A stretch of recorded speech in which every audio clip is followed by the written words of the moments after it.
I'm Raina from Aurora Middle School, and I'm going to be showing you some hands-on equations with pawns and cubes. So first of all, we will introduce the pawns and the cubes. So the black pawn equals x, and it always equals x. And the white pawns always equal the opposite of x. They don't necessarily mean negative x. They just mean the opposite of x. Then we have the red and green cubes with numbers on them. These are constants, and the red one always equals a positive number, and the green one always equals negative. So our first number is negative 15 plus x equals negative 3x plus 5. So I will set that up here. X. Okay. So, first of all, we are going to add, so a black and a white pawn together equals 0, because you have x and negative x, and together they equal a pair of 0.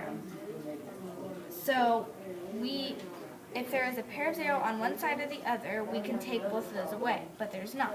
So we have to add a white pawn to each side. Then we can take away the black and white pawn to equal a pair of 0. And then we're left with negative 15 equals negative 4x plus positive 5. So we can do the same thing with the cubes. So I can add a negative 5 to each side.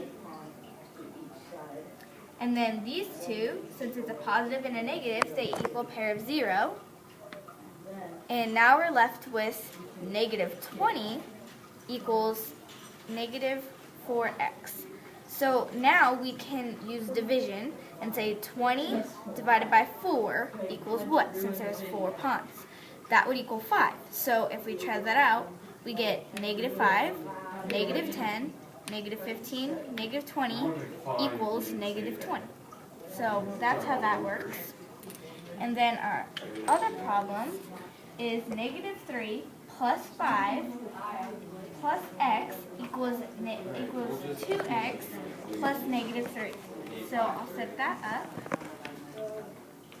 on our scale.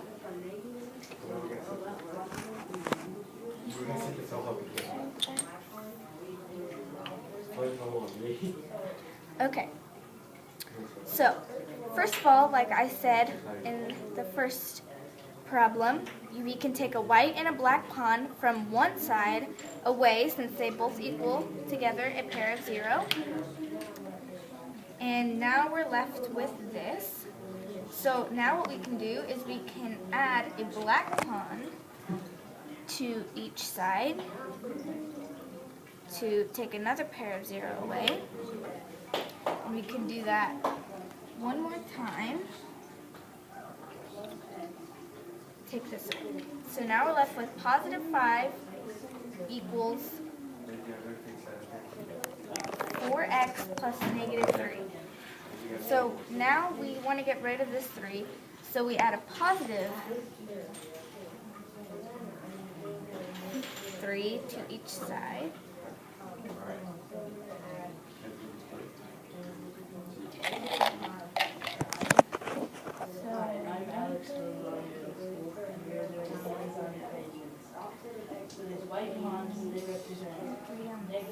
Okay, so now we know we can take this pair of 0 away, since it's a positive and a negative 3.